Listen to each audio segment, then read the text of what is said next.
என்ன pass tension? டென்ஷன்டா tension. Pass ஊர்ல இருக்கவெல்லாம் tension ஆயிட்டா ரிலாக்ஸ் பண்றதுக்கு உங்ககிட்ட வருவான். நீங்களே டென்ஷன் ஆயிட்டா ரிலாக்ஸ் பண்றதுக்கு எங்க பாஸ் போறது? எங்க போற தேவையில்லை, இங்க தான் இருக்கட்டும். மொட்டப்பையில இங்க இருந்து என்னடா பண்றது? போற வரவெல்லாம் இழுத்து போட்டு அடிங்க பாஸ், உங்க டென்ஷன் குறையும். ஆமா கரெக்ட்டா சொன்னடா, விட கூடாது. சைக்கிள் ஓட்டவரா? சக் சக் சக் இருடா இருடா பாஸ் அடிங்க. யம்மா அடி அடி அடி அடி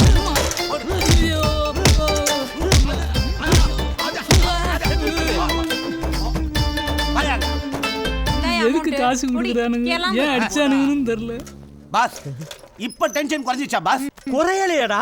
குறையலையா? அதோ ஒரு பைக்கர வரான், அவனை போய் புடி புடி. புடிக்கிற?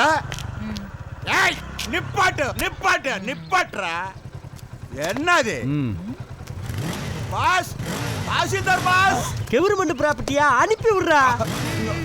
அது கிளம்பு கிளம்பு வா வா வா கிளம்பு. யோ என்ன சைக்கிள்ல போறவன் பைக்ல போறவன்லாம் அச்சா பாஸோட டென்ஷன் குறையாது. அதுக்கு கார்ல வரவன் அச்சா தான் பாஸோட டென்ஷன் குறையும்.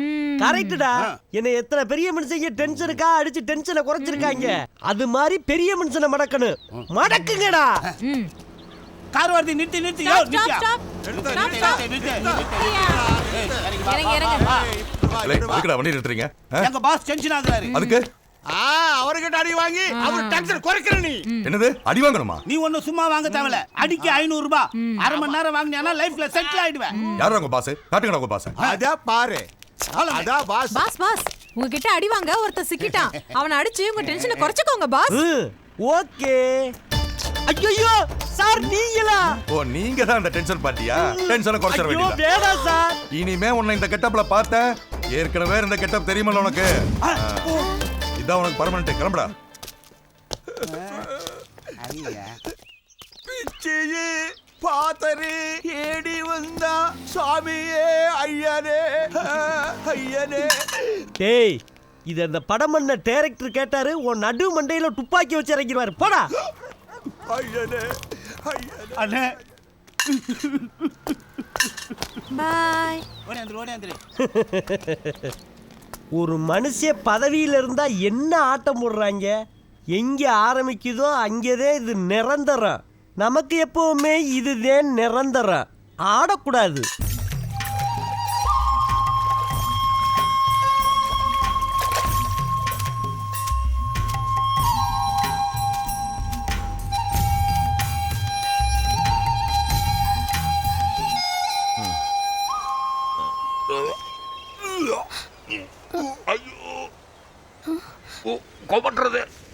ஏன் என்ன ஆயிற்று? தங்கள் முகம். நான் வெஜிடேரியன். அப்படி என்றால் சைவம், சுத்த சைவம்.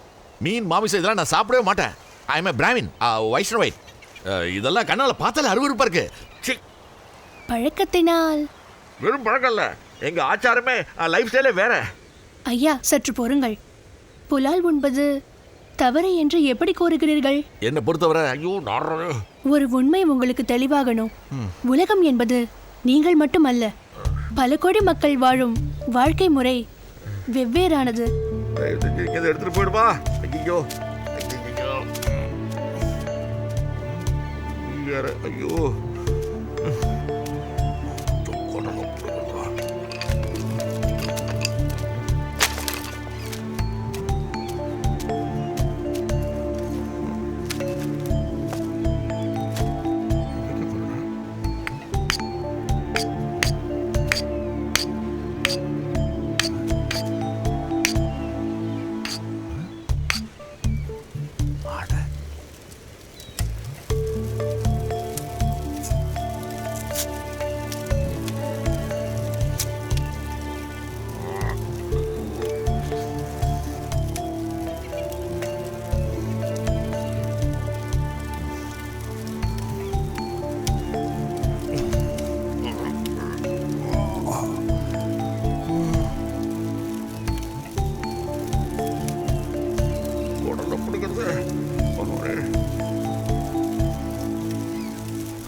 என்ன அமைதியாக இருக்கிறீர்கள்? கருத்து பரிமாற்றம் நல்லதுதானே? கடவுளோட படைப்புல நாங்கெல்லாம் இப்படி இருக்கணும்னு கடவுள் கூறினாரா? இல்ல நீங்கள் இவ்வகையில் வாழ வேண்டும் என? அது வந்து எங்கள் தீவில் நெல் பயிரிடுகிறோம். அரிசி சாதம் எங்கள் உணவு. அதே நேரம் கடற்கரை பகுதிகளில் கிடைக்கும் மீன், நண்டு, காட்டுப்பகுதியில் கிடைக்கும் முயல், ஆடு, மாடு போன்றவையும் உணவாகின்றன. உங்கள் கடவுள் கூற்றுப்படி பார்த்தால் கூட நீங்கள் உண்ணும் உணவான நெற்பயிர் விளைய தடையாய் இருக்கும் எலிகளை எல்லாம் பாம்புகள் சாப்பிடுவதால் உங்களுக்கு நெல் கிடைக்கிறது. அப்படி பார்த்தால் எலிகளை கொன்றதால் தான் அரிசி கிடைக்கிறது என்று கூற முடியுமா? இவை ஒரு சுழற்சி முறை. இந்த எல்லா உயிரினங்களும் இம்முறையால் இயங்க வேண்டிய கட்டாயம்.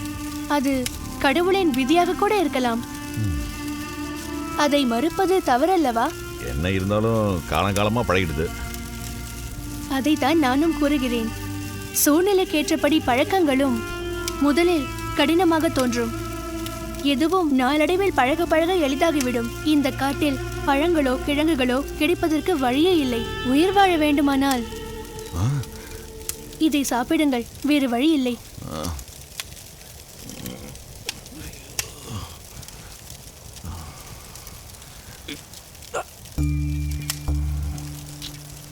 கடவுளே,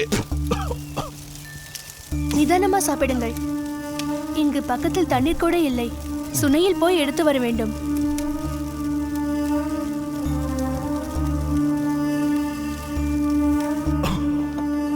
பார்த்து இந்த தண்ணி குடிங்க.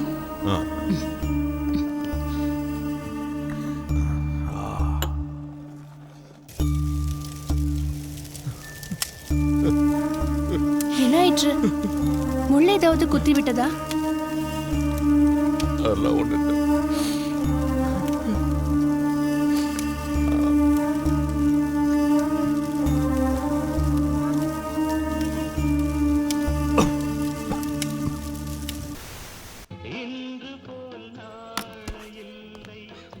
சொல்லுங்க. I am from CBI. அதான் வாங்க உட்காருங்க. வாங்க. எப்போ எங்கள் ஆத்துக்கார் வருவார்? அவள் ரொம்ப நம்பிக்கையோடு இருக்கா. யார் என்ன சொன்னாலும் ஏற்றுக்க மாட்டேங்கிறா. சரி, நீங்கள் வந்து என்ன கேட்கணுமோ கேளுங்க. நாங்கள் எங்களுக்கு தெரிஞ்சதை சொல்கிறோம். சார், முதல்ல என்னை மன்னிச்சிருங்க உங்களை டிஸ்டர்ப் பண்ணுறதுக்கு. ரங்கராஜனுக்கு பொதுவாக யாராவது எதிரிங்க இருக்காங்களா? அப்படி அவனுக்கு எதிரிகள் இருக்கா மாதிரி எங்களுக்கு தெரியல. சார், ஒரு நிமிஷம். என் தங்கச்சி விஷயத்தில் பால் பாண்டியனோட அண்ணன் பாண்டியன் ஒருத்தன் எங்கள் அப்பாவை சும்மா விட மாட்டேன்னு மிரட்டினதா கேள்விப்பட்டேன். யார் அந்த பாண்டியன்? எதுக்காக மிரட்டினா? பால் பாண்டியன் தங்கச்சியை சுற்றி வந்ததுனால எங்கள் அப்பா போலீஸில் கம்ப்ளைண்ட் பண்ணி அவனை ஈவ் டீசிங் கேஸில் உள்ளே தூக்கி போட்டார். அந்த கோவத்தில் ஒரு வேளை பழி வாங்குற அளவுக்கு அவன் அவ்வளோ பெரிய ஆளா? கோவத்தில் யார் வேணால் எது வேணால் செய்யலாம் இல்லையா? வேற யாராவது?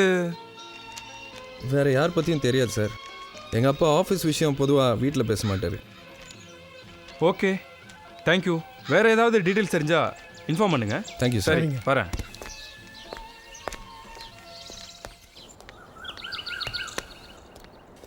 சார், டீட்டெயில் ஏதாவது கிடைச்சதா? யாரோ பால் பாண்டியனா லோக்கல் சிபிசிஐடிட்ட சொல்லி அவங்க யாருன்னு விசாரிச்சு அவங்கள வந்து ஆஃபீஸில் பார்க்க. Okay sir.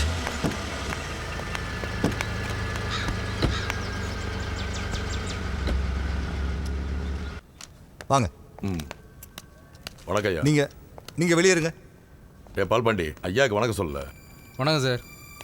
உட்காருங்க. உங்களுக்கும் ரங்கராஜனுக்கும் என்ன பிரச்சனை? தம்பி ஏதோ வயசு குளரில் அவர் பொண்ணுகிட்ட வாலாட்டிட்டான். அதுக்காக ஏசி ஆஃபீஸில் வச்சு செம மாற்றிட்டாங்க. ஸோ ரங்கராஜனை கொன்னுட்டீங்க. என்னங்க இது? அவர் எங்கேயோ செத்ததுக்கு என்ன போய்? ரங்கராஜன் அந்தமான் போனது உங்களுக்கு தான் தெரியும். இது என்னங்க புது கதை? ரங்கராஜன் ஆஃபீஸ்லேருந்து போன மறு நிமிஷம் உங்களுக்கு ஃபோன் வந்திருக்கு. நாங்கள் ட்ரேஸ் பண்ணிட்டோம். 2 நிமிஷத்துக்கு மேலே நீங்கள் அவர்கிட்ட பேசியிருக்கீங்க. அந்த நன்றி கிட்ட மயில்சாமி போட்டு கொடுத்துட்டானா? உண்மைதான். அப்போ கொலை பண்ணதை ஒத்துக்கிறீங்க? ஆனா நீங்கள் ஒன்று, அந்த மயில்சாமி ஃபோன் பண்ணோன்னா நானும் வாய்ஸ் அப்படலாம் பேசிவிட்டேன். உள்ளூர்னா நீங்கள் சொல்கிறதுல ஒரு நியாயம் இருக்குது. அந்தமானுக்கு போய் கொலை பண்ணுற அளவுக்கு நான் ஒன்றும் பெரிய ஆள் இல்லை சார்.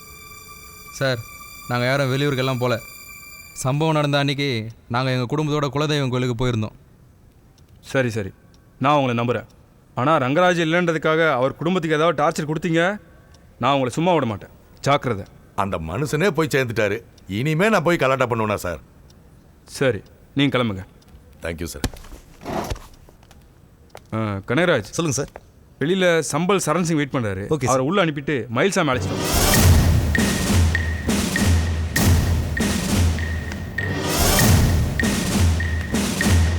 நீங்க உள்ள போலாம்.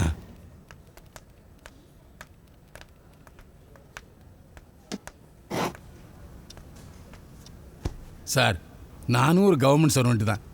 எவ்வளவு நேரம் வெயிட் பண்ணுறது? என்ன சார் விஷயம்? சம்பல் சரண் சிங், உங்களோட சம்பல் ஃப்ரெண்ட்ஸ் சில பேர் திகார் ஜெயிலில் இருக்காங்க. நீங்கள் போய் கொஞ்ச நாள் அவங்க கூட இருந்து வரீங்களா? என்ன மிரட்டுறீங்களா? நீங்கள் ரங்கராஜனை மிரட்டினதுக்கு சாட்சி இருக்கு. உங்களுக்கு யாரும் உதவ மாட்டாங்க, அப்புறம் அவங்க பேர் ரிப்பேர் ஆகிடும். இப்போ எதுக்கு சார் என்ன? அப்படி வாங்க, ரங்கராஜன் கொலைக்கு காரணம் நீங்கள் தான். சாட்சியில நல்லா விசாரிச்சிங்களா சார்? போட்டு தள்ளுறேன்னு எங்கள் ஆளுங்க சொன்னப்போ கூட தடுத்தேன் சார். ரங்கராஜனே தற்கொலை பண்ணிக்கிற அளவுக்கு டார்ச்சர் கொடுப்பேன்னு தான் சொன்னேன் சார். ஒரு கவர்மெண்ட் சர்வெண்ட்டான நீங்கள் இப்படி மிரட்டலாமா?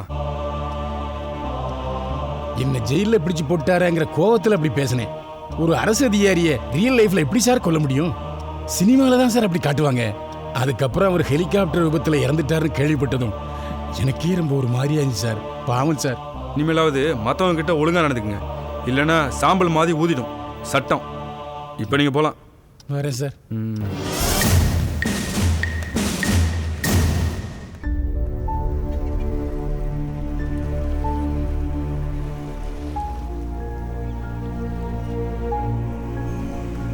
என்ன யோசனை? சில நேரங்களில் நாம செஞ்ச காரியங்கள் சரியா தப்பான்னு தன்னை தன்னிலிருந்து வேறுபடுத்தி ஒரு பார்வையாளராக கவனித்து பார்த்தால் உண்மைகள் எளிதில் விளங்கும். நீங்க சொல்றதெல்லாம் சரிதான். சாரி, மன்னிக்கணும். உங்க பேர் என்ன? அதை நான் கேட்கவே இல்லையே. அது இயல்பானது தானே. ஆளரவமற்ற சூழலில் தனியாக இருந்த உங்களுக்கு மனித இனத்தின் உதவி தேவைப்படும். அது ஆணோ பெண்ணோ எந்த மொழியா இருந்தாலும்.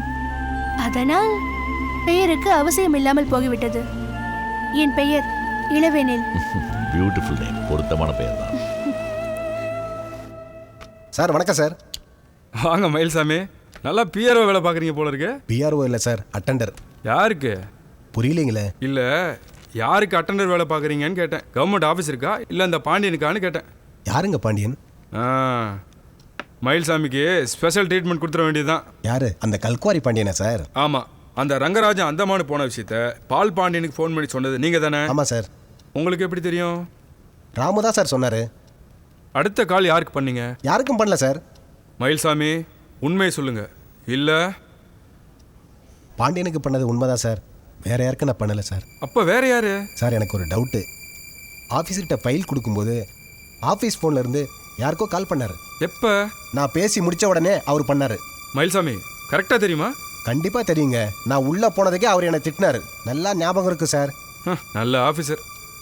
சரி மயில்சாமி, நீங்கள் கிளம்புங்க. வரேன் சார். இது என்ன கிணறு வெட்ட பூதம் கிளம்புன மாதிரி?